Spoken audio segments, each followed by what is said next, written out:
Halo pemirsa, apa kabar Anda dimanapun berada, dari Sabang sampai Merauke, dari Miangas sampai Pulau Rote. Senang sekali rasanya kami berdua bisa kembali menyapa Anda, tentunya dalam program kesayangan Anda, Downcast. Saya Doni The Kaiser. Dan saya Don Bosco Slamet. Ya, Double Down kembali hadir menyapa Anda sekeluarga. Dan Bang Don, kita tentunya baru saja melalui satu peristiwa yang menjadi bagian dari perjalanan bangsa kita, di mana ada aksi unjuk rasa yang berujung pada rusuh, dan ada juga yang harus kehilangan nyawanya.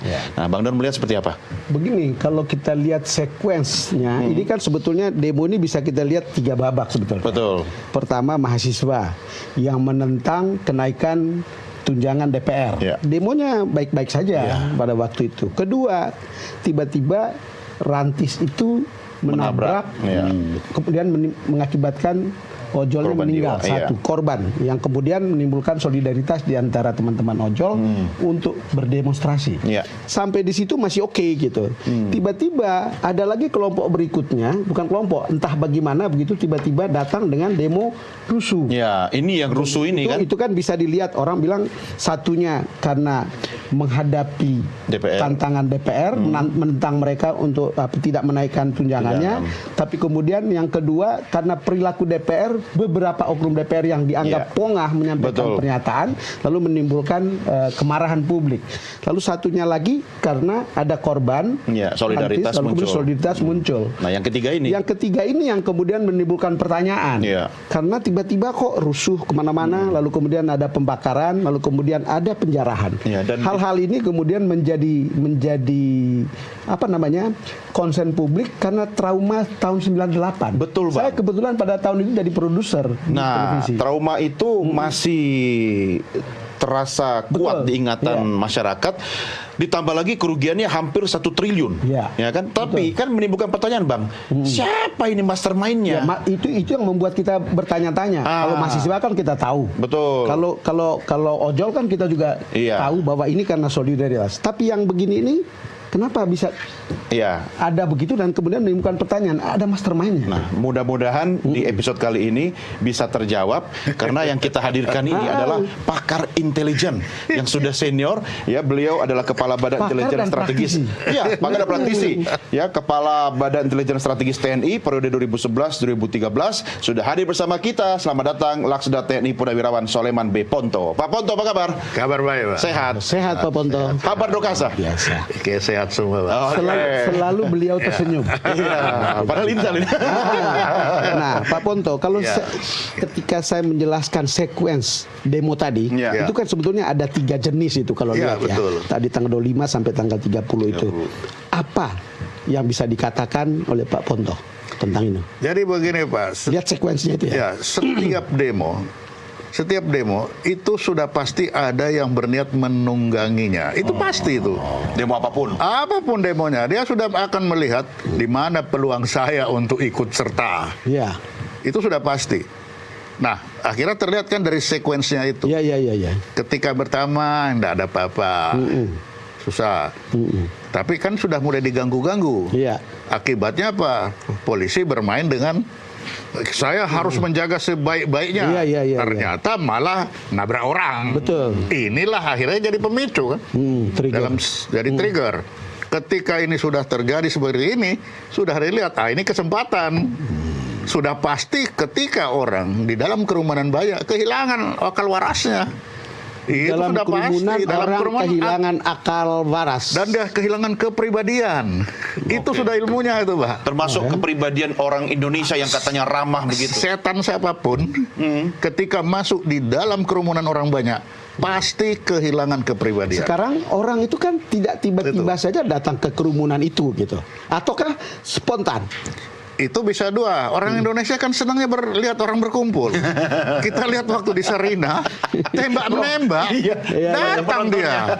Coba. Bahkan ada yang jualan. Jualan tembak-menembak, apalagi barang begini. Nah, sehingga datanglah ini orang-orang. Nah, ketika datang, nah di sini yang punya mata jeli ini mau saya mainkan bagaimana ini?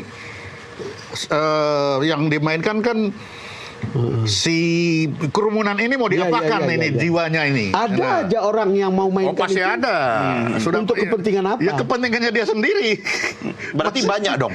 Ya banyak, masing-masing sudah datang dengan kepentingannya masing-masing. Tapi Pak Ponto, yang mampu menggerakkan banyak orang itu pasti yang modalnya cukup gede dong. Kan Sekarang mungkin juga punya kekuasaan. Ini dia. Kalau kekuasaan saja tidak cukup. Sekarang harus logistik juga. Yang jelas yang paling memungkinkan dia harus punya uang.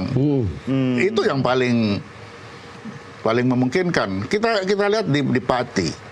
Di Pati itu orang bawa pisang, bawa apa?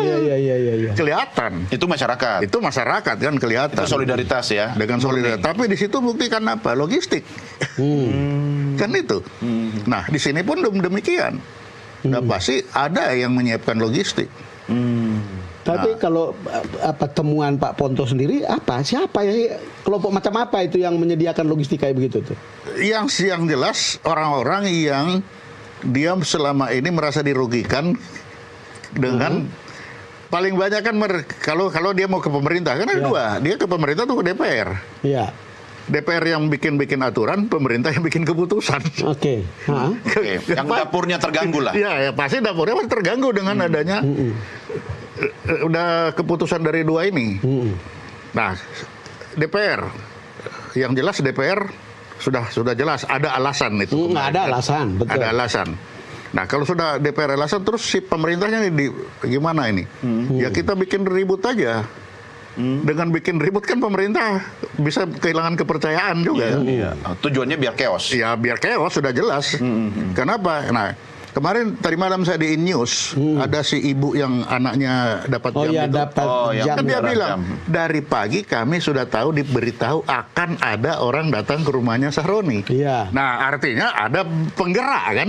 Berarti ada perancang. Berarti ada.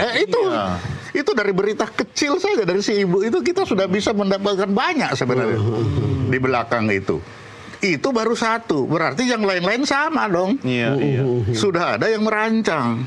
Nah, kenapa? Karena dia melihat peluang di situ. Wah, ini ada peluang. Siapa? Nah, ketika sedikit Pak Sahroni, kenapa sih harus dihancurin rumahnya? Dia tidak buat kriminal. Kalau kita mau waras ya. Kalau kita mau waras ya, kata Anda ya. Nah itu tadi, ketika orang banyak kita jadi ikut tidak waras semua. Tapi sekarang ketika kita sudah waras kembali ke diri masing-masing, coba kita renungkan. Baru nyesel. Salahnya di mana? Tapi kenapa harus seperti itu? Tetap aja jadi pertanyaan saya, tiba-tiba crowd muncul. Kan kita pastikan bahwa itu pasti bukan mahasiswa. Pasti tidak ada hubungannya dengan teman-teman ojol yang demo solidaritas sebelumnya. Betul. Ini kan kelompok yang sebetulnya yang baru. Tadi yang menghendaki supaya ini terjadi chaos. Supaya pemerintah ini dianggap gagal. Berarti ini sponsornya adalah mereka yang dapurnya terganggu, bisa saja. yang marah sama pemerintah, ya kan? Jadi momentum begitu. Betul. Tapi berarti dia sudah siapkan logistik dong, yang banyak tinggal tunggu momentum. Nah, zaman sekarang kan logistik siap terus. Kalau tidak perlu disiapkan, tinggal begini kan. Kalau ikutin penjelasan Pak Prabowo kan ada dugaan itu ada mafia makar, ada orang yang koruptor. Gini. Kan kira-kira begitu ya. Koruptor fight back nih. Kalau kita bicara mafia makar masih jauh. Makar untuk apa sekarang? Makar itu kan merebut kekuasaan, membunuh presiden. Kan itu kalau kita presiden bilang makar. Lagi kuat-kuatnya. Betul. Nah, kalau kita bilang apa tadi yang kedua? Orang yang para koruptor fight back. Nah, kalau koruptor fight back ini masih masuk akal. Kenapa? Karena keputusan-keputusan untuk mereka misalkan orang-orang yang sawitnya diambil. Ini kok diambil semua ini. Nanti waduh sebentar lagi tambangku ini. Tambang diambil lagi. Sawit kemudian tambang. Dua itu aja ada. Nah, kalau bicara dua ini, apakah hanya orang-orang itu saja?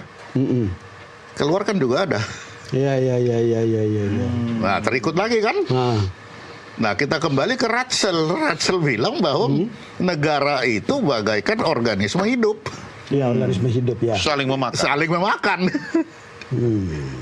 Nah, itu kalau kita tarik, oke lah kejauhan di luar. Tetapi di dalam yang paling dekat ya itu. Tadi Anda bilang di luar Pak Ponto, berarti mengamini statementnya Pak Hendro dong soal ada kemungkinan dalang asing. Tapi kalau ya itu saya bilang, kalau itu dalam hubungan internasional kan wajar, normal. Bukan hal yang luar biasa. Masuk hubungan ekonomi kan? Itu ekonomi kan? Iya. Ada malah yang menyebut George Soros. Nah, siapa saja kan bisa di sana yang, wah kalau aku terganggu juga gimana ceritanya ini? Iya. Itu bukan Risa Khalid. Bisa saja. Tinggal, nah setelah kita intelijen itu kan, intelijen itu kan bermain dari data nol. Dengan kita membuat satu logika seperti tadi. Setelah itu, baru kita perkecil. Probabilitas paling besar yang mana? Oke. Jadi mulai dari yang lihat begini, terus perkecil. Ya? Setelah ini baru kita mulai, kalau ini coba cari ini. Cari aliran uangnya, cari ininya. Ketemu.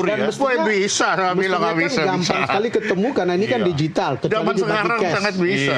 Tetapi kan ada yang melempar uang pakai cash begitu. Nah, ada yang kripto masalah kan? Iya. Pak Ponto, tadi malam saya ikut dengan beberapa teman atau kita hampir 50 teman bertemu dengan Pak Safri, Menteri Pertahanan, dan itu kan banyak yang off the record. Dan bahkan kita tidak pernah bisa dapatkan gambaran tentang siapa dalangnya.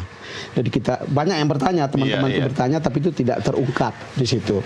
Cuman ada beberapa hal yang dikatakan salah satu sebabnya itu kan karena ada kesenjangan ekonomi. Jadi digambarkan 60 keluarga menguasai perekonomian Indonesia. Kemudian kedua, ada semacam kelengahan aparat. Kemudian masalah intelijen. Kira-kira begitu, ada masalah di situ. Nah, itu saya bilang kan kita harus